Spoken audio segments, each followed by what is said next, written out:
Recording in progress. 시편 139편 1절에서 12절까지를 교독하겠습니다. 여호와여, 주께서 나를 살펴보셨으므로 나를 아시나이다. 주께서 내가 앉고 일어섬을 아시고 멀리서 나의 생각을 밝히 아시오며 나의 모든 길과 내가 눕는 것을 살펴보셨으므로 나의 모든 행위를 익히 아시오니 여호와여, 내 혀의 말을 전치 못하시는 것이 하나도 없으시니이다. 주께서 나의 앞길을 둘러싸시고 내게 안수하셨나이다. 이 지식이 내게 너무 귀하니 높아서 내가 능히 미치지 못하나이다. 내가 주의 영을 떠나 어디로 가며 주의 앞에서 어디로 피하리이까. 내가 하늘에 올라갈지라도 거기 계시며 서울에 내 자리를 펼지라도 거기 계시니이다. 내가 새벽 날개를 치며 바다 끝에 가서 거주할지라도 거기서도 주의 손이 나를 인도하시며 주의 오른손이 나를 붙드시리이다. 내가 혹시 말하기를 흑암이 나를 반드시 나를 덮고 나를 두른 빛은 밤이 되리라 할지라도 주에게서는 흑암이 숨기지 못하며 밤이 낮과 같이 빛이 나니 주에게는 흑암과 빛이 같음이니이다. 아멘. 찬송가 292장 하나님께 찬양하겠습니다. 찬송가 292장입니다.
하나님의 말씀은 요한복음 14장 1절에서 6절까지의 말씀입니다.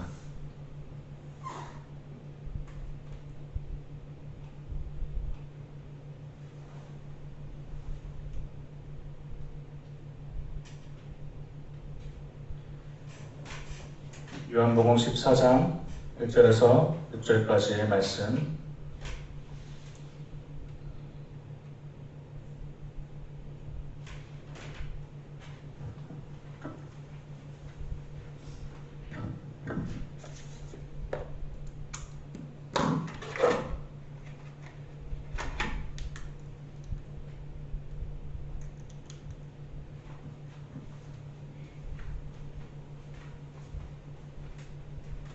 요한복음 14장 1절에서 6절까지 한 절씩 교독하겠습니다. 너희는 마음에 근심하지 말라. 하나님을 믿으니 또 나를 믿으라. 내 아버지 집에 거할 곳이 많도다. 그렇지 않으면 너희에게 이르렀으리라.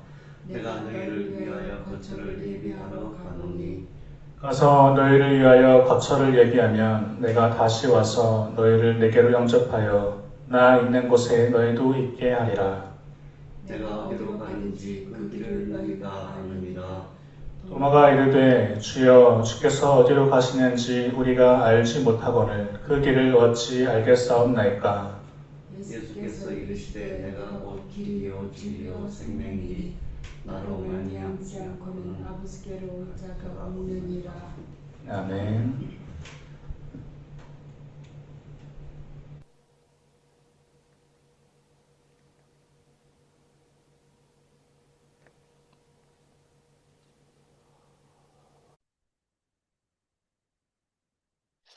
네, 할렐루야. 오늘도 거룩한 주일에 하나님을 예배하러 오신 분들을 환영합니다. 하나님께서 이 시간 우리를 굽어 살피시고 또 은혜 내려주시기를 바랍니다. 우리는 모두 하나님의 백성입니다. 하늘나라가 우리의 본향이고 또 우리의 시민권은 하늘에 있습니다. 우리가 삶을 다해서 죽게 되면 우리의 영혼은 하늘나라에 올라가게 될 것이죠. 그곳에서 하나님과 함께 영생을 누릴 것입니다. 그렇다면 우리가 하늘나라에 오르기 전까지는 우리 아버지 되시는 하나님과 이 땅에서 함께하지 못하는 것일까요? 이 땅에서 온갖 환난과 어려움과 악독과 죄들 가운데 살면서 우리가 하나님 없이 홀로 이기고 견뎌내야만 할까요? 또 그렇게 힘들게 살아야지만 우리가 죽어서 하늘나라에 가서 비로소 하나님을 만날 수 있는 걸까요? 예수님의 제자들이 이러한 걱정을 했습니다. 예수님께서 자꾸만 나는 하늘나라로 갈 것이다. 나는 곧 너희를 떠날 것이다. 이렇게 말씀하시니까 제자들이 겁이 났습니다. 예수님 우리를 떠나면 어떡하지? 우리가 예수님 없이 살 수 있을까? 예수님 없이 놀라운 사역을 이어갈 수 있을까? 걱정했습니다. 이런 걱정을 하는 제자들에게 예수님께서 요한복음 14장 18절에 이렇게 말씀하셨습니다. 내가 너희를 고아와 같이 내버려 두지 아니하고 너희에게 오겠다. 그러시면서 보혜사 성령을 보내주실 것을 약속하셨죠. 우리가 이 땅에 살면서 성령 하나님께서 늘 우리와 함께 하여 주십니다. 우리는 그것을 알아야 합니다. 단지 하나님이 살아계신 분을 아는 것만으로는 부족합니다. 그 하나님께서 우리와 함께 하신다는 것을 알고 그 하나님과 동행하면서 살아가야죠. 고아들도 자신에게 아버지라는 존재가 있다는 것은 압니다. 아버지 없이 태어나는 사람은 어디 있겠습니까? 그러나 그 아버지가 나와 함께 살아야지만 고아가 아닌 것이죠. 예수님께서 이 땅을 떠나시면서 우리에게 성령을 내려주신다고 약속하였습니다. 우리를 고아와 같이 내버려 두지 아니하시고 지금도 우리와 함께하고 계십니다. 이것을 알고 사는 사람과 모르고 사는 사람은 그 삶이 다를 수밖에 없습니다. 하나님은 살아계시지만 그분이 어디 계신지는 난 모른다. 이런 사람과 살아계신 하나님께서 지금도 나와 함께 하신다고 하는 사람은 물론 다르겠죠. 내가 위험할 때, 위급할 때 나를 도와주시는 하나님, 그분이 나를 지켜주시고 나는 하나님께서 즐거워하시는 그런 삶의 태도로 사는 것입니다. 삶을 살아가는 태도가 다를 수밖에 없습니다. 우리가 하나님께서 나와 함께 하신다는 것을 알고 그런 하나님과 동행하며 살 수 있기를 바랍니다. 예수님께서 이 땅을 떠나 하늘로 오르시고 성령을 보내주심으로써 주님을 믿는 모든 사람이 하나님과 함께 살아갈 수 있게 되었지만 예수님이 떠나던 그 당시에 제자들은 여전히 불안에 떨고 있었습니다. 예수님이 자신들을 떠나기를 제자들이 너무나 두려워하니까 예수님께서 그들을 위로하여 주시기를 오늘 1절 말씀에 너희는 마음에 근심하지 말라. 하나님을 믿으니 또 나를 믿으라고 하였습니다. 여기서 마음에 근심하지 말라는 말은 언어의 느낌을 좀 더 살려서 읽어보면 너희는 마음을 근심 가운데 계속 내버려 두지 말라라는 의미입니다. 우리의 마음속에 걱정과 근심이 있을 때 우리는 그것들이 나의 삶을 지배하도록 내버려 두지 말아야 합니다. 우리가 하나님을 믿는 그리스도인이라면 하나님께서 나와 함께 하심을 믿고 마음의 근심을 적극적으로 몰아내야 하죠. 내 마음을 계속 근심과 걱정 가운데 내버려 두는 것은 나에게 아무런 도움이 되지 않습니다. 오히려 근심이 더 큰 근심을 가져오고 걱정이 더 커다란 걱정을 가져와서 내가 아무것도 하지 못하게 만들어 버립니다. 사람의 마음을 종종 하나의 정원으로 비유하곤 합니다. 우리가 정원을 가꿀 때 잡초들이 자라면 어떻게 합니까? 눈에 보이는 족족 잡초는 다 뽑아버리죠. 잡초가 자라도록 계속 내버려 둔다면 정원은 엉망이 될 것입니다. 이 정원사가 잡초가 정원을 삼키도록 내버려 두지 않듯이 우리도 근심이 우리 마음을 삼키도록 내버려 두지 말아야 합니다. 우리와 함께 하시고 도우실 하나님을 믿고 또 마음을 잘 가꾸어 가시길 바랍니다. 근심 걱정이 있을 때 예수님께 기도하고 또 주님을 의지하십시오. 하나님께서 우리를 도우실 것입니다. 이렇게 제자들을 위로한 예수님께서는 다시 한번 자신이 하늘나라로 가야 함을 이야기하십니다.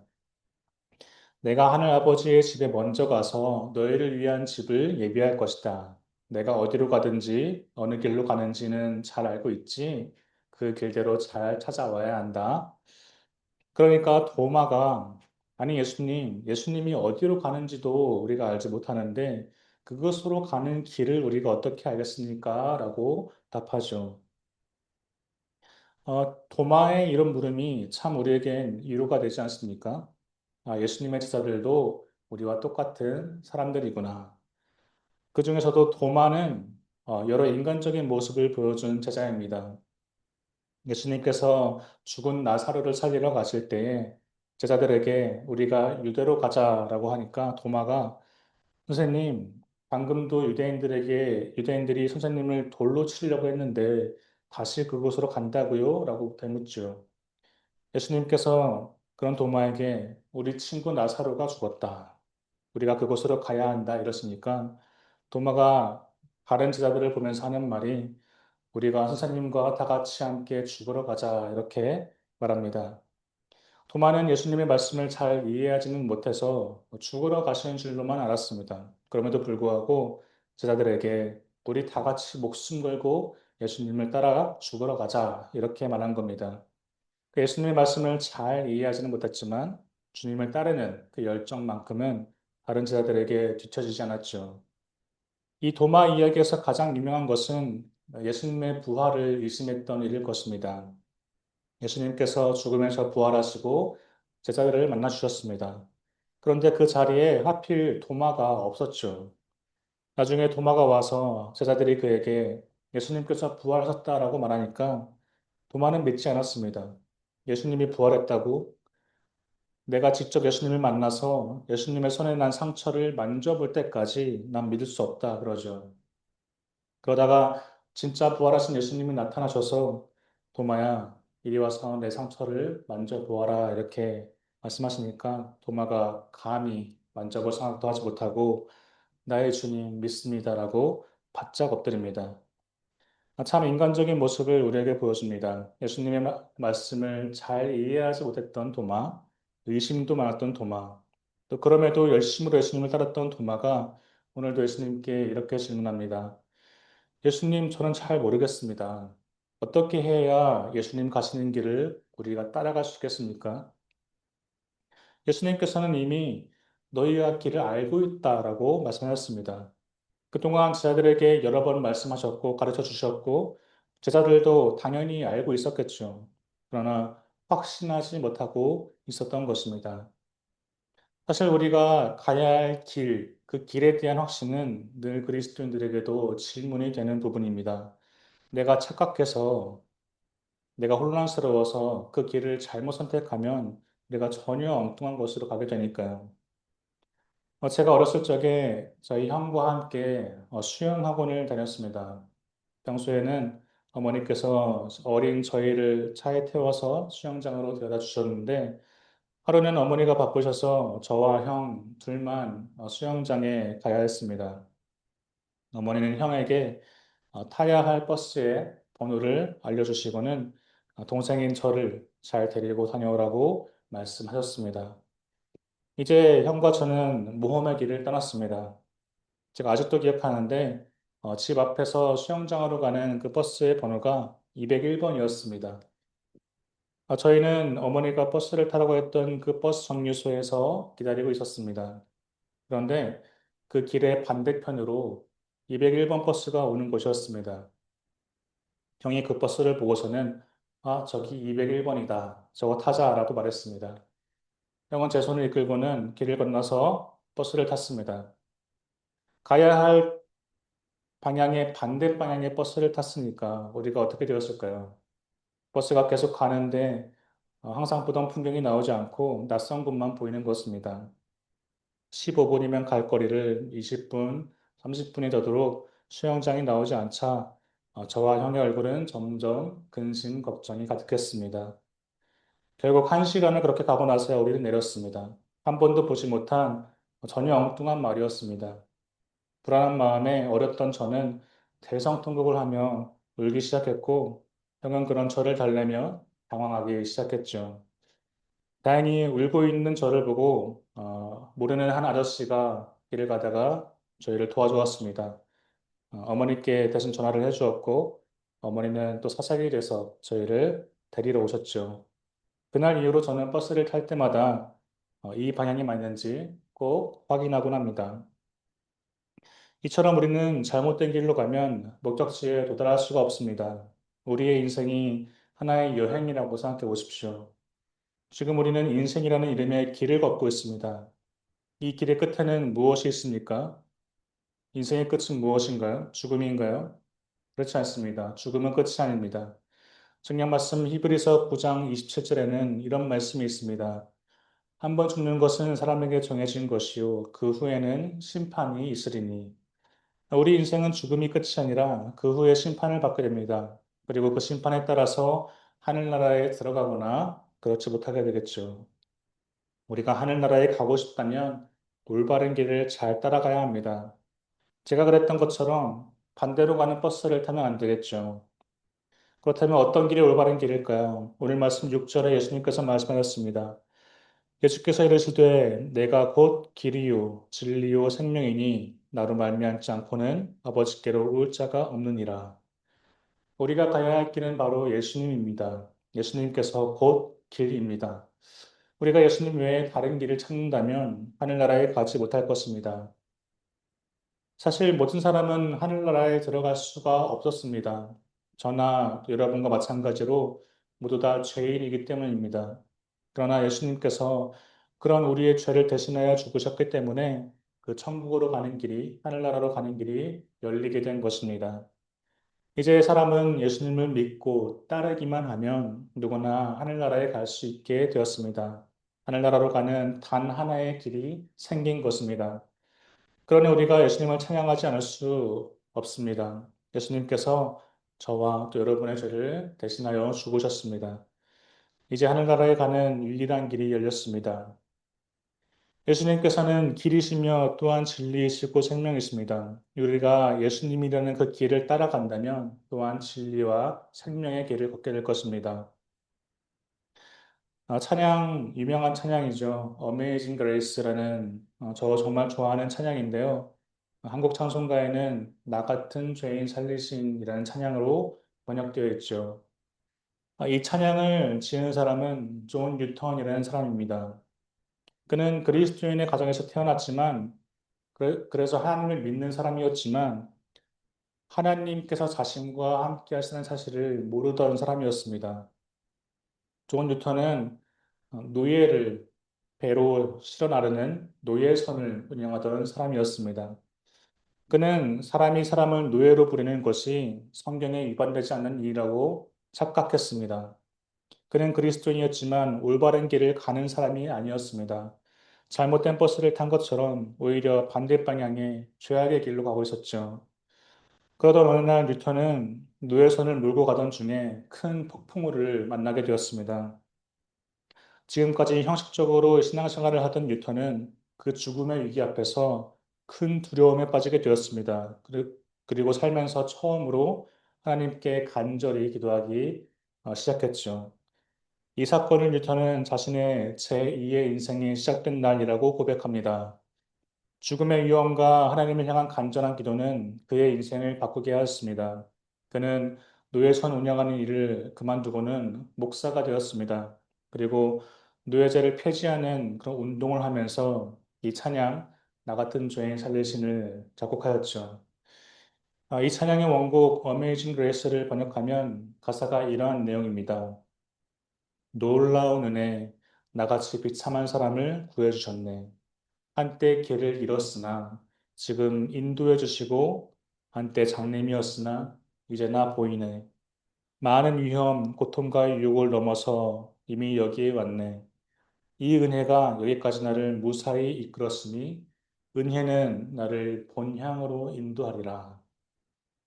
그가 고백하듯이 뉴턴은 한때 잘못된 길을 가던 큰 죄인이었으나 예수님을 믿고 의지한 순간 길이요 진리요 생명이신 그분의 인도하심을 따라 우리의 본향 곧 하늘나라로 향하게 되었습니다.